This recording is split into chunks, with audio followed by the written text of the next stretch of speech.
Around Dinarland, April 28 p.m. From Dr. Clarke, Phillyman, Ray, Backdoc and others. From Dr. Clarke. Look up. Look out. Look all around. Stay in your present moment with the awareness of assurance, knowing, focus and love, as much as possible, hour by hour. Confusion is at an all-time high and will continue to escalate, which is the best sign ever, for those who choose to see. To assist you, use this tool as much as possible over the days and weeks ahead. Play and watch it several times daily. We also are continuing to do so. Anything can happen, at any time. Now on super steroids. In our very unimportant view and opinion, at this time. Friends, it's now all about trust, 100% trust. Trust the process. You have much support. We trust you. Dr. Clarke. From Phillyman. Article, Kuwait signs $100 million grant for Iraqi reconstruction. Quote, Kuwait has approved a $100 million grant for Iraq to support humanitarian and reconstruction projects in areas retaken from IS, according to a statement from Iraq's Reconstruction Fund Chief Mustafa al-Hadi. Loving the money pouring into Iraq post-liberation. From John Doe, LOL. Article, a call for the adoption of a uniform pricing policy. Something is going on with the pricing of goods and services, ever so quietly. I do not know the extent of it, but I can assume it is something to do with the future rate change. Price of goods and services go down as the value of the currency goes up. I have no solid proof that prices are dropping due to this effort.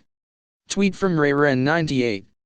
Maliki-owned TV reported a military head predicting another 3 weeks before Mosul is liberated.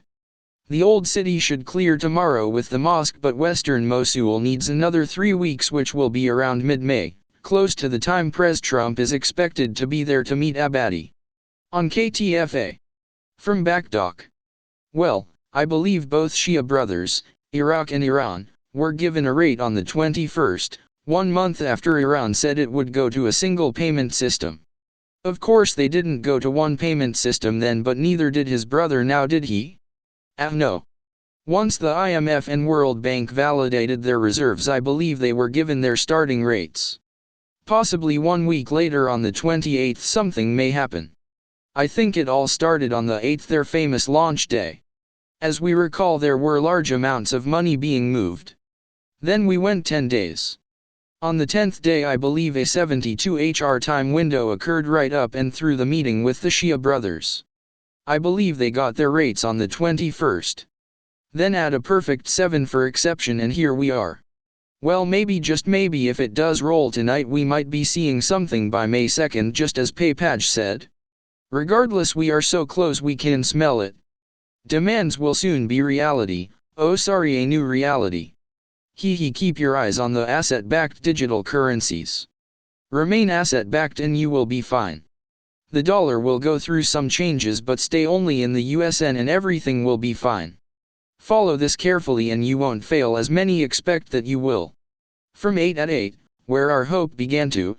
By the way, did you all notice right after the Shia brothers meeting with the IMF and WB, POTUS came out of the woods on the tax issue? My guess is he had numbers to plug into the spreadsheets. He then said he would share on Wednesday, which he did. Did you wonder why he waited till that moment? Well, maybe that's why. We are in an irreversible process as I see it. Go Iraq. Doc. From Hoot Owl, Backdoc, a question for ya. Will the bank automatically give me the USN, and not the Federal Reserve note at the time of exchange, or do I have to request it? Backdoc, that's the tricky part right now and it's too sensitive for me to discuss. Follow my rule and it will all work. Another strategy I mentioned before is to acquire a line of credit without exchanging until we are in the new budget year past October 2nd. You can let a bank hold some currency as an asset like gold in their vault with repayment to be made as a balloon payment at the end of the loan term. I would only spend what I need then. While it's sitting in the vault, the value will likely rise, especially in the first 90 days. This allows appreciation of your currency without exchanging it and you still have your needs met. Just an idea from Ding Dong Doc in my opinion. From Green Clan, Backdoc, question. If say they RV April 30th and go international 1 equals 1 and the 70 ISH days to reach the ceiling rate before going back down. How do you propose locking in the ceiling, top, rate as we wait till after October 2nd?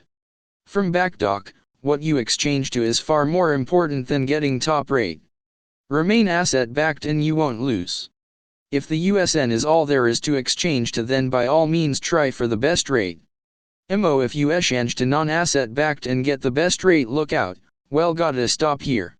Lavender, how does one stay in USN, while all the banks are and have only federal notes? Can I keep my dinar after the RV as they will be backed by physical assets? Trying to wrap my head around some wisdom here. Backdoc, right. By staying in the dinar you remain asset backed. Doc Mo Pat, thank you for your help in understanding this amazing opportunity. Your input is greatly appreciated. It's a great add-on to the Nightfallways study. As for the transition of the USD to asset backing, how do you see it happening? Will it be a big announcement or simply a rollover to the new asset-backed currency that phases in when the new fiscal year begins? Also, can you share any reference sources that are public enough for an individual like me can access? Backdoc, unfortunately that detail is too sensitive for me to discuss. Just watch things play out and be careful. We know where we are, right? Just be sure you know where you are going before you leave. Currency-wise, Doc, in my opinion, Lavender, thank you Backdoc, it does seem tough to be able to pay bills with the post-RV dinar, however, instead of USD, what say you? Backdoc, we just need to see how the process plays out. No worries. Upstart, my opinion, for what it's worth, why stay in an asset-backed currency when you can actually buy real tangible assets and generate income from them? Okay, maybe diversify any money you hold into different currencies, but I fear that some may see this in an oversimplified way and think they are safe with a long-term hoard of IQD, because it is asset-backed. Hanging on to any currency beyond the period suggested by Frank and teams, for the revalued IQD, is a gamble. Simple as that. Mo, as you colonial folks like to say, currencies go down as well as up and stocks and shares crash in intervals. Land and property tend to stay put and rarely lose any value, if you buy wisely. Have you noticed, they aren't making much new land these days, so property simply has to increase in value. Supply and demand in its simplest form. Disclaimer, I am not a financial advisor. G. Fulcher 66, well said Upstart, and may I add Mo, turning currency into an income-producing asset that adds worth to its community and supplies a need to Christians in time of famine etc. is even better. Mo, what Backdoc is saying is accurate, though B/C as we transfer into the assets we want to stay in the better safer asset-backed currency, as it could take months to accomplish your plan. Income-producing assets that add worth to your community also create jobs. The jobs they create allow the employees to take care of your asset while it appreciates in value, cannot be cypressed, gets you tax write-offs and produces a wonderful service to those who need it. Backdoc, obviously if a person exchanges and buys land you have become asset-backed again. Therefore that makes sense. Not everyone will do the same thing or will want all their money in land or buildings. There are many options. There isn't a reason to be in a hurry.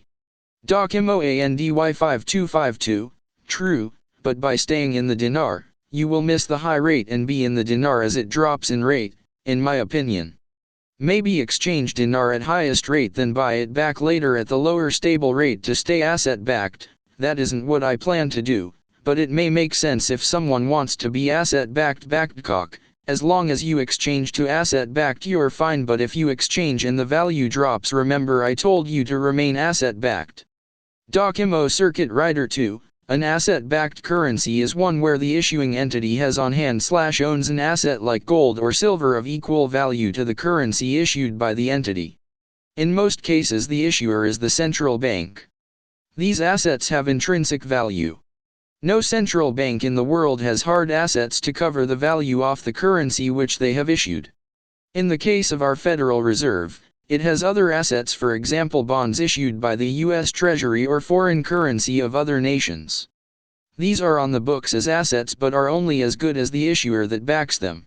In the case of our US government, the reasoning goes that it owns property, mineral rights, and buildings which could be sold and has the power to tax its people and businesses. So, the bonds it issues have adequate backing or collateral. These assets have derived value. There has arisen a new concept that a country that is rich in natural resources has an asset-backed currency. This sounds good, but the reality is it is neither intrinsic nor derived value but rather potential value, which is dependent on a host of factors such as the demand for its resources. A good example is I inherited mineral rights for a section of land in Oklahoma. When the price of oil was low, the mineral rights were worth less. But since the price of oil has gone up, I received a letter from a company offering to buy my rights. I had potential value, but it wasn't sure. Or there is the example of Venezuela. It is rich in oil, but the socialist inept government has destroyed the value of their currency. Zimbabwe is another example. They have rich farmland and were a major exporter of foodstuffs at one time, but look where their currency is now. Inept government policy led to their ruin. An asset in the field, as it were, doesn't put money or value in the bank. I don't think there is any truly hard asset-backed currency in the world today. Because of this, a currency's value is based on many factors like the stability of its government, the GDP, the workforce or lack of, the debt of the government, the safety and security of its people, the trade surplus or lack of, the reserves on the books of its central bank, credit rating, and many more factors of which we would be aware if we had degrees in economics. So the talk of an asset-backed currency could mean an asset with intrinsic value or one with derived value, or the trendy globalist potential value asset, also popular with mythological GCR. I would want a currency with the best reputation, the highest quality of backing, and easiest to use the world over, which is the USD. I bought the IQD as a speculative investment, like buying shares in the country. I plan to hold a certain portion of my investment because I believe Iraq will get its act together and see a great future, which will increase the value of the IQD. All in my honest opinion. From Upstart, wholeheartedly agree with you. As expressed in my post, I worry that some people may make decisions on the basis of broad sweeping generalizations about staying in an asset-backed currency. On that basis, the ZIM was a dead cert. However, despite Zimbabwe being asset-rich in terms of being the breadbasket of Africa and having huge mineral wealth, its economy is an absolute basket case, excuse pun, due to corrupt government.